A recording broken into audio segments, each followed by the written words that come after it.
Cuando se calma el bullicio de la ciudad y se van apagando las luces de la casa, se enciende la luz del entendimiento. Desde este momento comienza Puerto de Libros, Librería Radiofónica, programa que contiene todos sus elementos tipo A. Puede ser escuchado por niños, niñas y adolescentes sin la supervisión de padres, madres o representantes. Comienza Puerto de Libros, Librería Radiofónica. Este programa llega a ustedes con el patrocinio de Puerto de Libros, librería de autor, ubicada en la Vereda del Lago y en el Teatro Varal de Maracaibo. Disfruta de los mejores libros a través de su página web, puertodelibros.com.be. Sultana del Lago Editores, la única editorial venezolana que te ofrece el servicio de impresión bajo demanda para todo el territorio nacional. Conoce más de sus servicios en sultanadelago.com.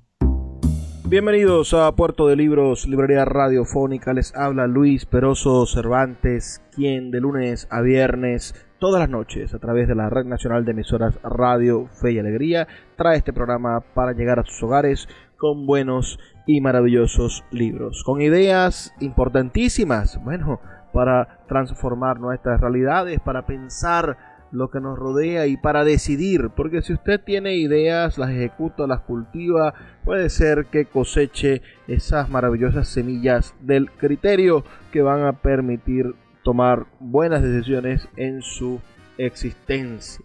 La noche de hoy vamos a hacer un programa subgeneris. Vamos a hablar sobre la actualidad, sobre una cosa que está de moda. Y eso para mí es un poco peligroso. Me da un poco de miedo hablar de las cosas que están de moda, porque las modas son pasajeras. Regularmente hablamos de cosas que son más trascendentes.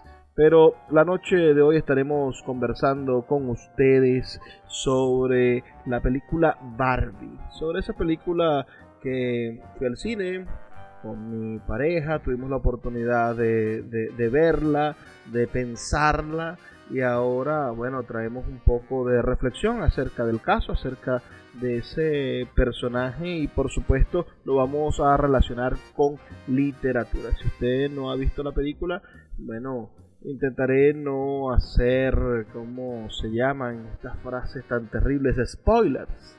Que son sin duda unas ridiculeces, porque cuando uno le tiene miedo a saber de qué trata algo, evidentemente es porque lo único importante de eso es la historia. Y en la literatura y en el arte lo que importa no tanto es la historia, sino las tramas, las maneras en las cuales estructuramos las historias. Y podemos partir de allí, de la diferencia entre trama e historia, y podríamos irnos a pensar cómo funciona esta película Barbie a partir de allí. Hablemos entonces narratológicamente. La historia es lo que sucede. La historia es la manera en la cual una persona cuenta lo que va a suceder, bien sea una novela, una película. ¿Qué es lo que se está contando? ¿Qué es lo que se está contando? No el cómo, sino el qué. Yo puedo decirles, por ejemplo, que en la Ilíada hay una forma de contar el mundo, hay una forma de decir las cosas que hacen que sea un libro maravilloso. La historia de la caída de Troya, de la llegada de Agamenón, de la llegada de Menelao, de la ofensa que hace Paris al robarse a Helena, de todo eso, bien podemos leerlo en una ficha de Wikipedia, bien podemos nosotros sabernos la sinopsis de lo que trata algo, pero sin duda tenemos que ir al libro y entender la manera en la cual se van componiendo las cosas, en la que van hablando los personajes, en la que se va a ir estructurando esa historia para ser más compleja, para ser única, para ser verdaderamente un patrimonio cultural o una forma de identificarse culturalmente, qué es lo que hace que sea una obra maestra, algo que es lo que hace que sea sin duda una pieza referencial importante, alguna pieza de arte que se convierte en algo más, que simplemente una historia, en algo más que simplemente el relato de unos sucesos, de unos hechos. Es lo que diferencia, por ejemplo, al periodismo burdo de las páginas rojas, de la gran literatura de misterio, o de la literatura de asesinatos, ¿no? Esta literatura negra o literatura policial. Lo dirá y lo hará de una manera maravillosa Truman Capote en su obra A Sangre Fría, ¿no? Tomar un suceso que está súper registrado, un crimen en los medios de comunicación, en los periódicos, en las revistas de la Crónica Roja, y convertir esas historias y esa singularidad documentada en una especial manera de narrar las cosas, de tramar una historia. Nos va a permitir entonces entender la superioridad de un artista frente a la de un simple cronista o una persona que solamente está colocando los hechos tal y cual sucedieron. Y ahí es donde viene la palabra trama. Será la trama entonces el tejido creativo, el tejido lingüístico, la manera en la cual nosotros vamos a reflexionar profundamente sobre la cosa, sobre el cómo decir la cosa, lo que nos va a acercar al arte. Entonces tenemos una historia y tramamos esa historia. Además, eso de tramar algo tiene que ver precisamente con la voluntad de tramarlo. Por eso estás tramando algo, dice, precisamente porque estás intentando filtrar esa historia, esa idea, esa cosa, y convertirla en algo más complejo, convertirla en algo que tenga muchísimo más sustento intelectual. Y allí es donde podemos entender o no cómo funciona una película. En Barbie ciertamente vemos una historia lineal, sin saltos temporales. Vemos una historia que tiene muchísimo subtexto, es decir, que con subtexto me refiero a esta categoría de la crítica literaria. Es una categoría que se refiere a lo que no está dicho.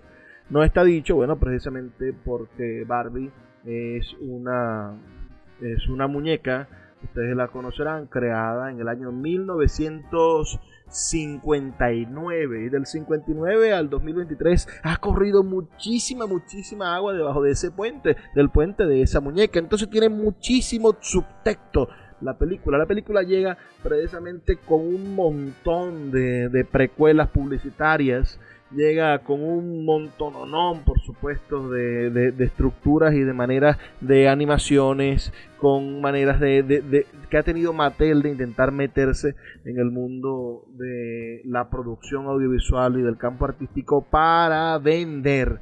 No quiere decir que esta película no sea hoy un éxito publicitario, no quiere decir que esta película hoy no esté multiplicando las ventas de Barbie, o que el propio proceso, y esto lo podrán ver ustedes en canales de Telegram y de TikTok y de Instagram. El Telegram quizás no tanto por ser una red cerrada, pero sí podrán verlo ustedes en especialistas de mercadeo y de mercadotecnia, que han hablado acerca de la manera en la cual Mattel ha construido la película y ha invertido en publicidad para la película de una forma extraordinaria, y ha roto todos los récords habidos y por haber. Recientemente me acabo de meter en Google y coloqué Barbie para revisar lo fundamental de esta muñeca, para investigar un poco antes de ponerme a hablar sobre literatura con ustedes, y mi pantalla se puso rosada y empezaron a ver fuegos artificiales alrededor de mí. Y esto sin duda es todo un complejo proceso mercadotécnico para estandarizar el lenguaje único, para poder crear una moda, para poder crear un efecto, una sensación de que está sucediendo algo extraordinario con la proyección de la película.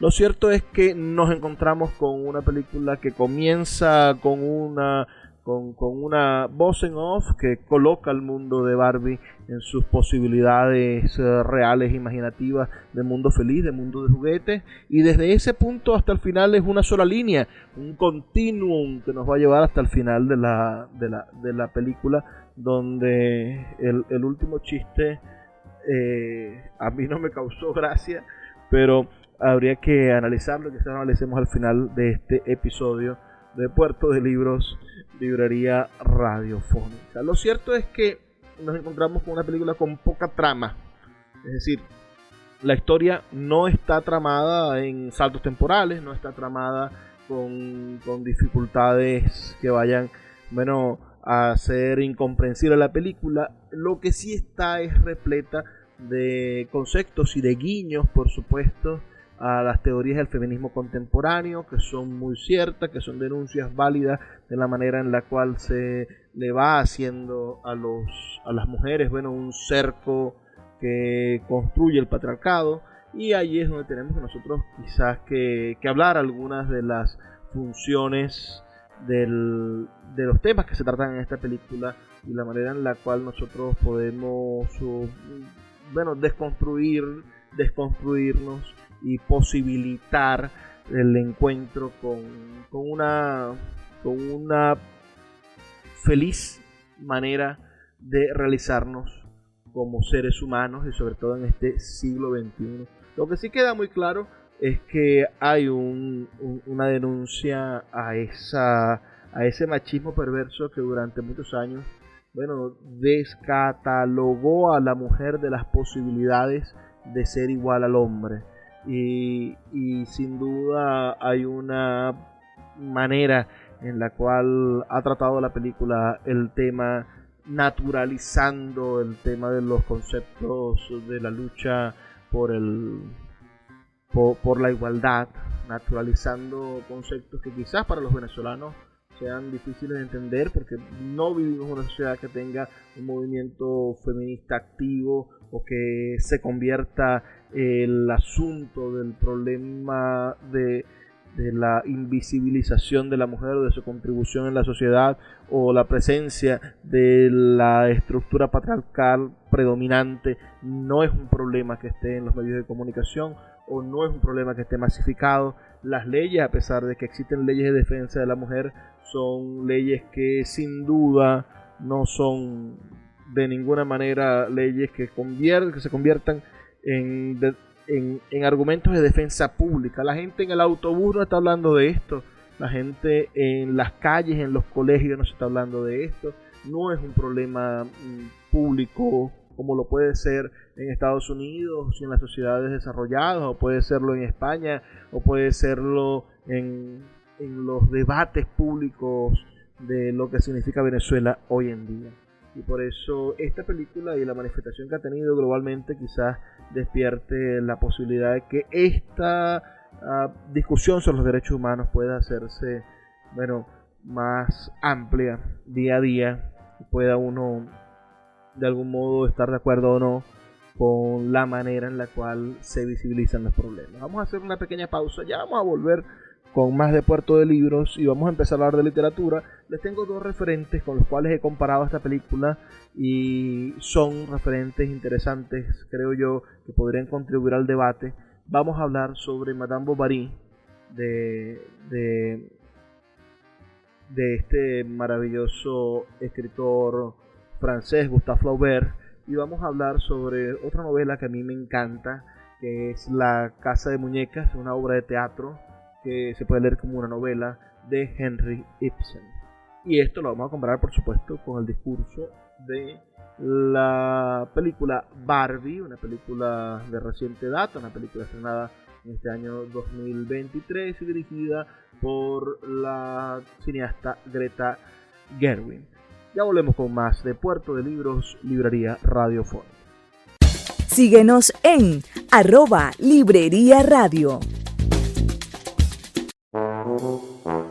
Puerto de Libros, librería de autor. 7 años siendo la librería virtual más grande de Venezuela, con 2 sedes físicas, una en el Teatro Baral de Maracaibo y otra en la Vereda del Lago. Es un centro cultural dedicado al libro, proyecciones de cine gratuitas, talleres literarios, formación de nuevos escritores, talleres de teatro y de música, todo en un espacio dedicado al mundo de los libros y del conocimiento. Síguenos en nuestras redes sociales @Puerto de Libros y compra todos nuestros libros en la página web www.puertodelibriaria.com.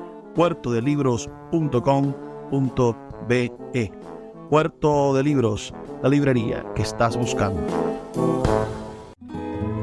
El poeta Luis Peroso Cervantes le acompaña en Puerto de Libros, librería radiofónica, por Radio Fe y Alegría, con todas las voces.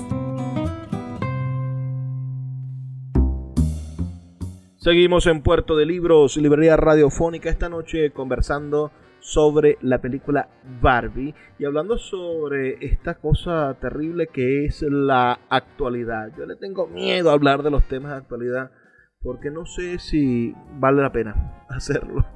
No sé si vale la pena hablar de la actualidad. Barbie es una película del género comedia fantástica.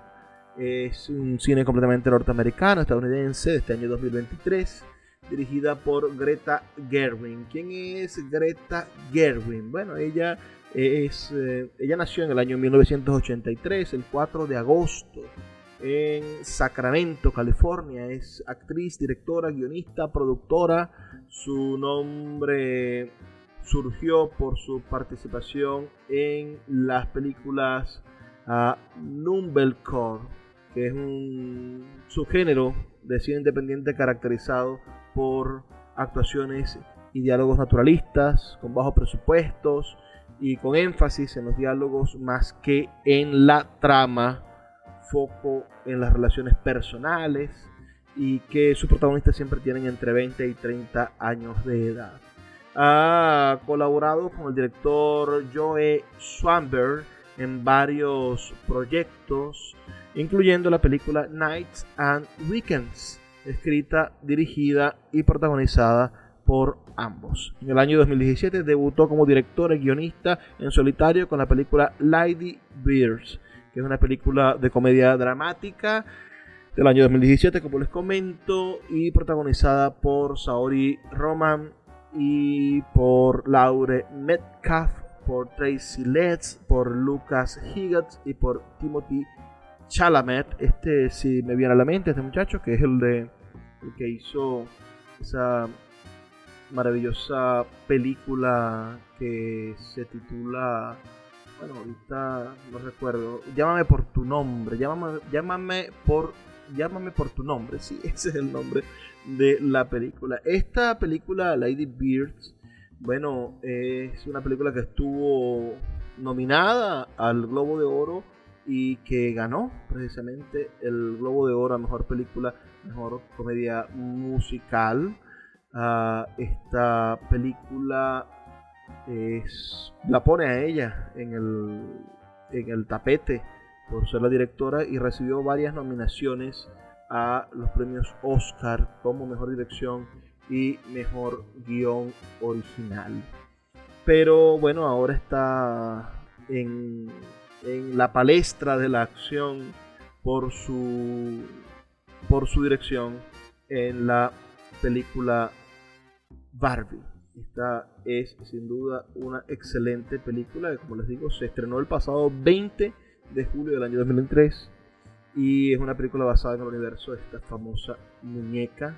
También nos dicen que va a dirigir una adaptación de las Crónicas de Narnia para Netflix. Eso también sería interesante verlo, sin duda que va a ser interesante verlo. Bueno, la noche de hoy, como les comentaba, estábamos hablando de la trama de Barbie. Si nos vamos a la historia de esta película, si nos vamos a su argumento, nos dice Wikipedia que la Barbie estereotipada, la Barbie y una amplia gama de otras Barbies residen en Barbieland, una sociedad matriarcal donde todas las mujeres son seguras de sí mismas, autosuficientes y exitosas, mientras que en sus contrapartes los Ken pasan sus días participando en actividades recreativas en la playa. Las Barbies ocupan todos los puestos de trabajo importantes como médicos, abogados y políticos. El Ken playero, Ken Beach, solo es feliz cuando está con Barbie y busca una relación más cercana, pero Barbie los rechaza a favor de la independencia y las amistades femeninas. Este quizás es el primer nudo que nosotros vamos a encontrar, ese universo en el cual el ecosistema social de la mujer solamente depende de la mujer. Es como pensar que el ecosistema social de los hombres solamente dependiese de los hombres. Ciertamente en los siglos pasados, siglo XVI, siglo XVII y anteriormente, podríamos encontrar manifestaciones en las cuales los hombres fueron cercando a la mujer, la fueron aislando de la sociedad, y fue imposible que las mujeres tuviesen una participación social alejada del hombre, y si era posible, bueno, que los hombres pudiesen hacer cosas y tener una sociedad exclusivamente de hombres. Los griegos, tan de nosotros, digamos, tan alabados por la modernidad, bueno, generaron algo parecido, creaban núcleos en los cuales las mujeres se encontraban de un lado, tenían su propia vida social, y los hombres se encontraban del otro y tenían su vida social y su manera de pensar. En sí, por ejemplo, los gimnasios o el liceo eran espacios exclusivamente para hombres.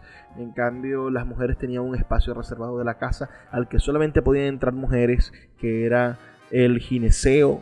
O tenían, por ejemplo, las bacanales, ¿no? Esos espacios en los cuales las mujeres alababan al dios Baco y subían a la montaña exclusivamente mujeres a enfrentarse o a disfrutar de esos convives de la vida que les ofrecía Baco, el dios del vino, de la fiesta, del disfrute. Bueno, lo cierto es que esta Barbie, o esta película Barbie que estamos ahora intentando descifrar de algún modo, es protagonizada por la actriz Margot Robbie, que es una mujer nacida el 2 de julio del año 1990, es menor que yo. Esta artista, ella es también productora de cine y es australiana. Criada en una granja, Robbie debió trabajar desde temprana edad para ayudar a sustentar a su familia luego del abandono de su padre. Pero carga con todo esto.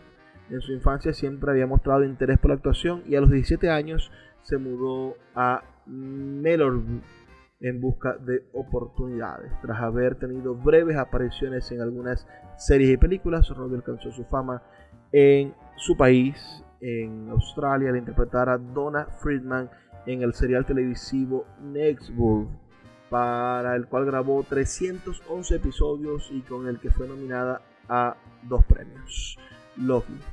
Luego de su salida se mudó a Estados Unidos y protagonizó la serie Pan Am en el 2011, y más tarde comenzó a ganar popularidad en sus papeles con la exitosa película El Lobo de Wall Street y Focus. Posteriormente interpretó a Tonya Harding en I, Tonya, actuación con la cual recibió elogios de la crítica y fue nominada a los premios Oscar. Esa racha continuó con actuaciones en las películas Mary Queen of Scots y Érase una vez Hollywood de 2019, excelente película, y Bombshell del año 2019, que también tuvieron alabanzas de la crítica y le otorgaron múltiples nominaciones a los BAFTA, a los SAG, que creo que es la Sociedad de Actores, y a los Satellite Awards, así como una nominación a los Oscar por Bombshell. Robbie también dio vida al personaje de Harley Quinn en el universo extendido de DC, protagonizando las películas Suicide Squad, Birds of Prey y The Suicide Squad, que una del 2016, 2020 y 2021. Además de su actuación, ha sido productora de cintas como Terminal, Dreamland y Promising Young Woman, una prometedora mujer joven. Bueno, lo cierto es que esta maravillosa e inteligente mujer da vida a esta muñeca, a Barbie, y nos va a presentar, bueno, una trama en la cual Barbie viaja al mundo real porque de algún modo se ha roto la relación con la Barbie perfecta, y la Barbie ha empezado a pensar en la muerte. y en el momento en el que Barbie empieza a pensar en la muerte, conmigo se conectó de una vez el personaje de Madame Bovary de Gustave Flaubert. No sé si ustedes han tenido la oportunidad de leer ese maravilloso libro. Madame Bovary, la señora Bovary, es una novela escrita por Gustave Flaubert, como les comento. Se publicó en varias partes, ¿no?, por entregas, desde el 1 de octubre de 1856 hasta el 15 de diciembre del 56, y en forma de libro no fue sino hasta el año 1857. Es sin duda una de las novelas que rompe en dos la historia de la literatura y que le da origen al realismo de la tendencia romántica. Recuerden que el romanticismo comienza en el siglo XIX, en el siglo XVII comienza el realismo alemán, se extiende a Francia en el siglo XVIII con las potencialidades que ofrece la literatura francesa, que le entrega la literatura francesa al mundo. Y en ese siglo XVIII y principios del XIX va a encontrar a su mayor exponente al romanticismo, que es el gran Víctor Hugo, su mayor exponente al menos en lengua francesa y con mayor influencia en nosotros los hispanohablantes. Esa lengua francesa, después de Víctor Hugo, después de Los Miserables, después de la manera en la cual Los Miserables empieza a desconstruir una narrativa y a hacer una narrativa verdaderamente profunda, una narrativa reflexiva, una narrativa que se da la oportunidad de pensar la sociedad en la cual habita, vive y con la cual se conmueve. Bueno, ese Víctor Hugo nos va a dar también la posibilidad a nosotros de desarrollar muchísimos fragmentos de la realidad, y lo va a hacer sin duda a través, por supuesto, de sus seguidores, de sus grandes seguidores. El romanticismo se va a imponer y van a ser lo que nosotros en literatura conocemos como el naturalismo.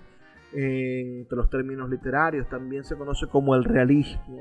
El realismo, el naturalismo, es intentar hacer lo que después los italianos van a llamar también el verismo, es intentar hablar de la verdad, intentar hablar de lo que está a nuestro alrededor, intentar que los problemas sociales sean retratados en la literatura, que no solamente hablemos de finales felices, sino que nos demos la posibilidad de hablar de la muerte, de la enfermedad, de la catástrofe, de lo malo que está pasando a nuestro alrededor. Y de eso trata quizá Madame Bovary, de la manera en la cual podemos ver el sufrimiento humano reflejado en algo tan sublime y maravilloso e ideal como el amor. Vamos a hacer una pausa de 2 minutos para escuchar mensajes de Radio Fe y Alegría, y ya volvemos con más de Puerto de Libros, Librería Radiofónica, esta noche reflexionando un poco sobre Barbie y su relación posiblemente con grandes obras de la literatura. Síguenos en @Librería Radio.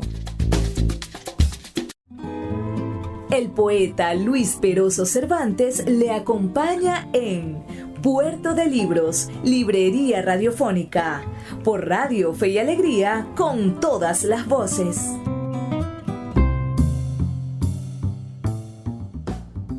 Seguimos en Puerto de Libros, Librería Radiofónica, esta noche conversando sobre la película Barbie. Esta película de reciente cuña, es una película del año 2023. A mí no me gusta hablar mucho sobre la actualidad, pero bueno, precisamente de eso hay que hablar quizá, porque hay que intentar meterse en la ola de los saberes contemporáneos. Decíamos que Barbie rompe el celofán de su perfección porque se preocupa, además de una manera superficial, sobre la muerte. Se nombra la muerte 4 o 5 veces en la película, pero no se ahonda en la muerte. Es decir, no hay una Barbie verdaderamente reflexionando o entregándole a niños o a niñas o a adolescentes o a jóvenes o a la mujer misma la preeminencia acerca de qué significa morir. No es el tema de la película, simplemente es el punto de ignición de la llama, de la ruptura de la realidad de Barbie, de la ruptura de la perfección. evidentemente deja claro la película que la muerte no es un problema que se va a debatir en la película. Lo que se va a debatir en la película y lo que va a tener como consecuencia quizá lo convierte en un chiste, y eso me molesta un poco, es el asunto de la celulitis, ¿no? Hay una celulitis en la pierna de Barbie y ese es un indicio de que ella ha estado pensando en la muerte, como si quizás la celulitis fuese el mayor problema que tiene la mujer contemporánea. Es parte del chiste, porque es una película cómica y aunque la celulitis sea quizá un problema estético, para Barbie es lo suficiente como para irse a atrever a conocer el mundo real y encontrarse en el mundo real, por supuesto, con el machismo, con una sociedad en la cual las mujeres no viven como viven en el mundo de Barbie, donde monopolizan todo lo que sea importante de hacer y donde se da la posibilidad, bueno, de ser mucho más de lo que la realidad del patriarcado, del machismo imperante, de esta sociedad desigual, bueno, le ha impuesto a la mujer en su revolución histórica, en su manera de progresar y de la conquista de sus derechos, así como nosotros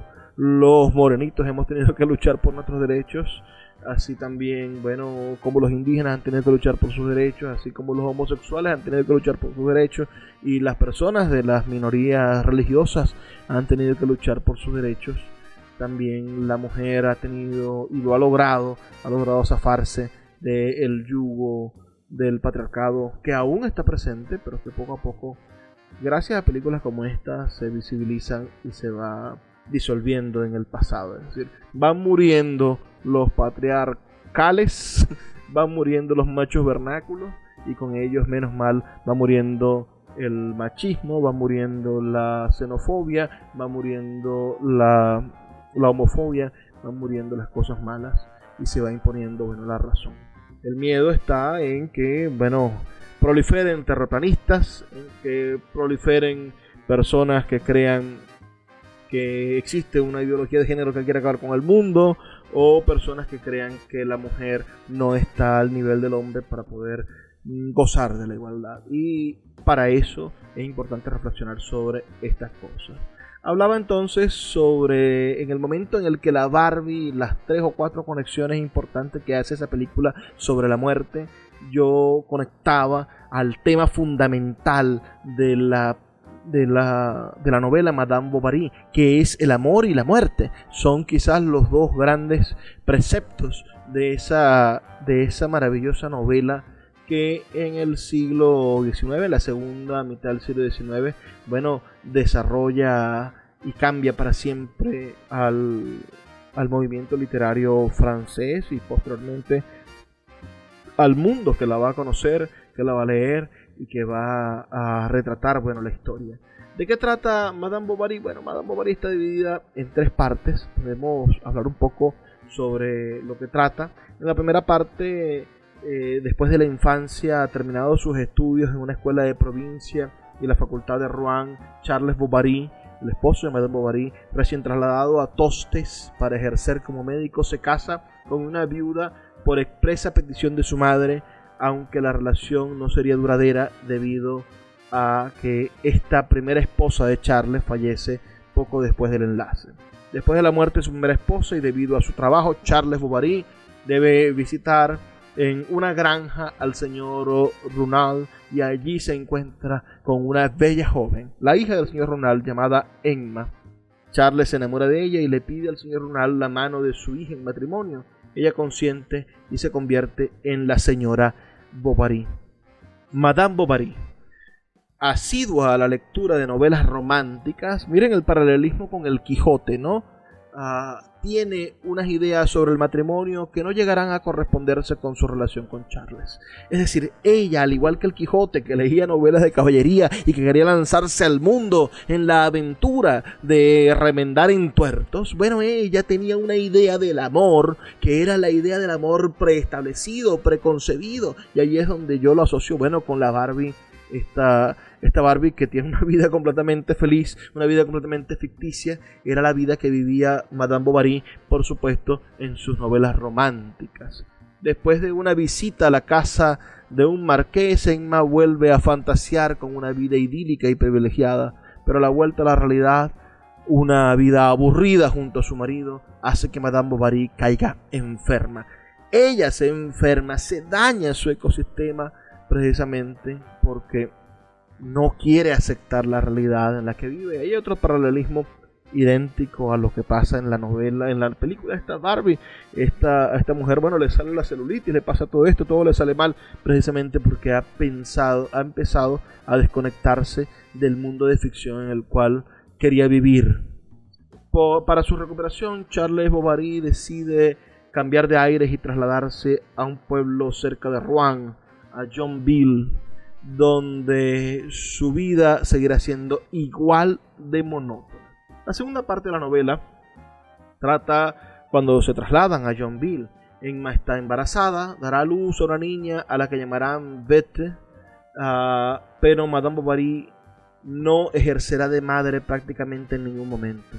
En Yonville, la familia Bovary conocerá a sus nuevos vecinos, el señor Homais, el farmacéutico, junto con su familia, al señor Leroux, un comerciante un tanto manipulador, la señora Lefrançois, dueña de Lion d'Ors, y otros dos señores, Toubaché y William.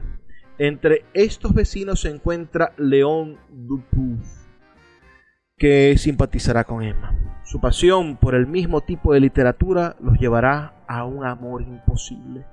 Ante esta situación, León decide marcharse a Rouen y seguirá con sus estudios. El aburrimiento de Emma, provocado por la falta de objetivos personales y de intereses en cosas concretas en la vida, así como el deslumbramiento por el lujo y el poder económico, la llevarán a empezar a coquetear con Rodolphe Boulanger, un don Juan de las provincias de Yonville. Madame Bovary y Rodolphe se convertirán en amantes. Emma se escapa por las noches a ver a Rodolphe y llega a ser tan grande el amor que siente por él que le propone una fuga de Yonville, los dos juntos. Rodolphe acepta, pero en el momento de la fuga cambia de opinión y deja a Emma plantada.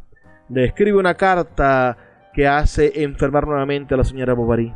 Antes de la enfermedad, Madame Bovary contrae numerosas deudas con el señor Leroux, deudas que aumenta Charles tras la recaída de Emma. Después de la lenta recuperación de Madame Bovary, Charles decide llevarla a Rouen, a la ópera. Allí se encuentra con su amor platónico, con Léon Dupuis. La tercera parte de la novela, y la parte final y más trágica, ¿no?, la que va a estructurar lo que el crítico literario europeo, escritor del libro El amor a Occidente, este señor que se llama, ya les voy a decir cómo se llama, El amor en Occidente, de Denis de Rogemont, se me olvida siempre, pero es un hombre maravilloso, un libro genial que todo el mundo debería revisar. Bueno, Denis de Rogemont habla sobre el amor en Occidente y hace énfasis en la tragedia. Para poder existir el amor tiene que existir la tragedia, tiene que ser un amor imposible. Entonces en esta tercera parte León se convierte en el nuevo amante de Emma. Finge ir a clases de piano para encontrarse clandestinamente con el pasante. Ella sigue contrayendo deudas y firmando pagarés con el usurero, dejando a su familia con una enorme cantidad de problemas monetarios. Allí, ante esta situación de graves problemas económicos y el abandono de sus amantes, Emma se encuentra desesperada y decide acabar con su vida. Acude a la botica de Homais e ingiere una cantidad de arsénico en polvo. Poco tiempo después fallece en su cama. Después de su muerte, la situación de Charles Bovary también es crítica. Embargan su casa y todos sus bienes, ya que no puede hacerse cargo de todas las deudas contraídas por su esposa. Además, encuentra una carta que Rodolphe escribió a Emma para despedirse, descubriendo así que ella le era infiel, aunque todo esto no es motivo suficiente para que Charles deje de amar a su fallecida esposa. Posteriormente, Charles encuentra las cartas escritas por León a su esposa, las cuales sí son claramente comprometedoras y no dejan dudas sobre el adulterio cometido.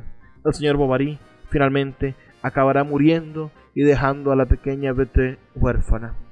Como la madre de Charles también muere en ese mismo año y el padre de Emma queda paralítico, acaba siendo enviada a vivir con otra tía suya y trabajando en una fábrica de hilados de algodón. Miren toda esta tragedia increíble que narra el gran Gustave Flaubert, y lo hace para mostrar que la vida es cruel y que los amores idílicos no existen, y que esa pasión desenfrenada que sentía Madame Bovary la llevó a la desgracia de ella, de su esposo y de su hija. Y todo porque se liberó. Además, ahí está una cosa interesante: la muerte como la liberación del sufrimiento, la muerte como la vuelta, como el único regreso al mundo de la fantasía.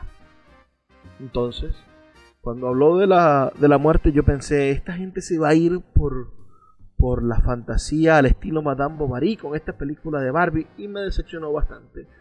No así. Cuando terminé de ver la película, por supuesto, entendí que no era una Madame Bovary Barbie, que Madame Bovary le queda muy grande. Lo que sí entendí es que está inspirada en la genial obra de teatro Casa de Muñecas de Henry Ibsen del año 1879. Esa novela sí tiene que ver con Barbie, y vamos a hablar de eso en el siguiente segmento aquí en Puerto de Libros, Librería Radiofónica. No se despeguen, ya volvemos. Escuchas Puerto de Libros con el poeta Luis Peroso Cervantes. Síguenos en Twitter e Instagram como @Librería Radio.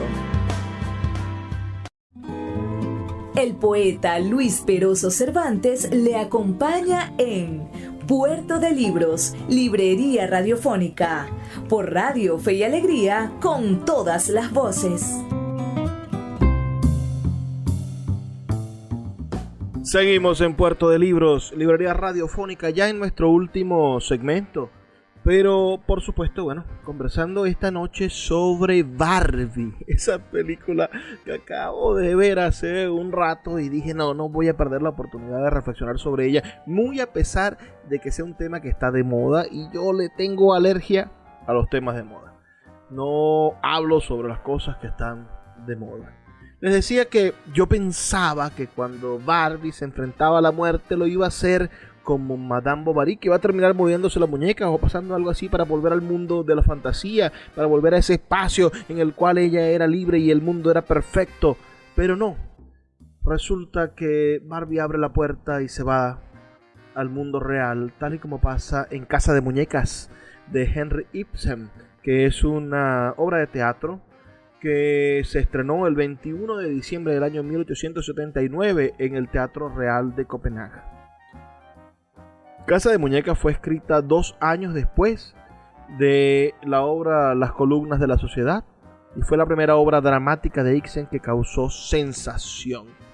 En esta novela la protagonista, vean el año, 1879, es la obra de Ibsen, y la obra de Flaubert es de 1856. En el 56 está Flaubert colocando como personaje principal a Emma Bovary, y en el 79, en 1879, está haciendo Ibsen lo mismo. Ibsen, que es un gran escritor y dramaturgo noruego, va a estar haciendo lo mismo con Nora, esta maravillosa protagonista de la obra Casa de Muñecas, y que es sin duda una de los pilares, una de las obras fundamentales de la literatura feminista.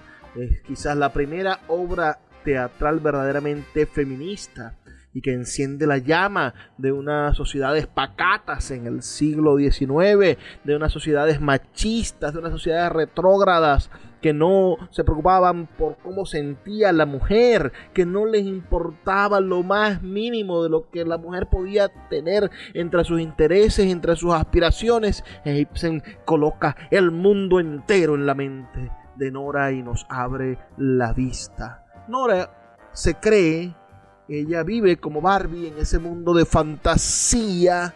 Nora cree que está felizmente casada con Trovaldo. Llevan 8 años de casados y tienen 3 hijos. Además, Trovaldo Helmer asumirá en el nuevo año que se avecinaba dentro de la obra el puesto de director en el banco en el que trabajaba. Nils Grokstad intenta recuperar ante la sociedad y sus hijos su honra, pero sabe que Trovaldo lo despedirá por sus intereses corruptos. Nils Grokstad es una especie de trabajador un poco, digamos, corrupto, malo, que estaba allí en el banco, que fue compañero de trabajo del esposo de Nora, y que cuando sea director Trovaldo, cuando sea director el esposo de Nora, bueno, va a tomar medidas en el asunto para acabar con la corrupción. Para evitarlo, este señor Nils, bueno, chantajea a Nora, quien se ve derrumbada su felicidad con este inmenso problema que se le está presentando.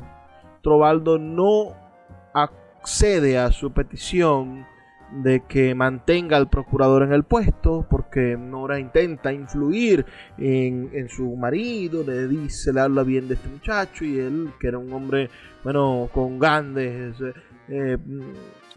valores éticos, es decir, el hombre perfecto, el marido perfecto, el hombre que atiende todas las cosas, el hombre cristalino, resulta que no es capaz de ver los problemas de su mujer, y por más de que se presente como el más abnegado y maravilloso de los maridos, resulta que es un marido que tiene a una mujer como un florero, que tiene a Nora precisamente como un objeto más, como una pieza más de decoración de su hogar. Entonces Trovaldo no consigue caer en las influencias de Nora, y Nils está dispuesto a todo, ¿no? Sin embargo, ella será quien se sacrifique con un montón de cosas. La pobre Nora ha incurrido en deudas, así como Madame Bovary. En eso están, digamos, unidas en ese mismo problema. Ella ha pedido algún dinero prestado, no le ha informado a su marido. Todo esto empieza a convertirse en algo muy agobiante para ella. Los niños también se convierten en algo muy, pero muy agobiante para ellas. Y resulta que este señor Nils tiene los documentos y va a revelar toda la verdad para que el esposo de Nora se entere de cuál es el principal problema. Este señor Trovaldo finalmente se da cuenta de lo que sucede en ese espacio, de lo que sucede, que su mujer lo está engañando, que tiene algunas deudas, que ella, bueno, ha hecho la vida de cuadritos para poder mantener su estatus, y él cree que todo lo ha logrado él, que el mundo ha seguido su rumbo sin darse cuenta de que su mujer se ha sacrificado en su nombre, y finalmente ella estalla de una manera poética, elocuente. Se da cuenta de que ella ha sido tratada por su esposo precisamente como una muñeca de una casa de muñecas. Se da cuenta de que su esposo la trata no como su igual, no como a su ser amado, no como al espacio en el cual pueden apoyarse para crecer juntos, sino se da cuenta de que su esposo simplemente la tiene como un apéndice, como una carga, y que él va a sacrificarse o que él va a hacer todo lo posible por solucionar las cosas tontas que hace ella en su pequeña cabecita, porque además le pone el nombre de un pajarito.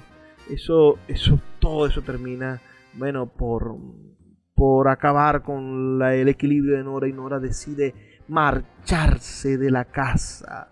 Eso es verdaderamente maravilloso. Renunciar a la posibilidad que le da a su marido. Ella tiene como Barbie, ¿no? Barbie tiene un hogar feliz, un mundo perfecto.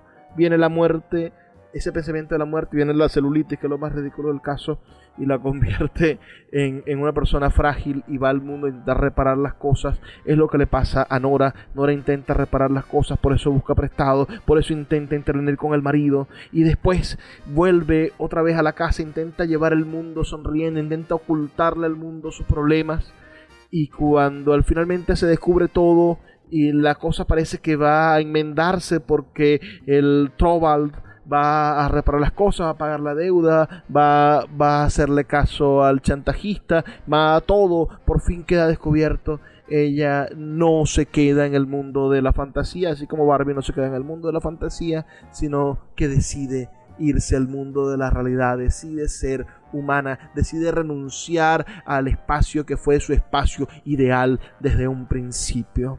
Entonces, como Barbie, Nora, o Nora como Barbie, porque Nora es anterior, por supuesto, decide en el medio de una lluvia espeluznante, ¿no?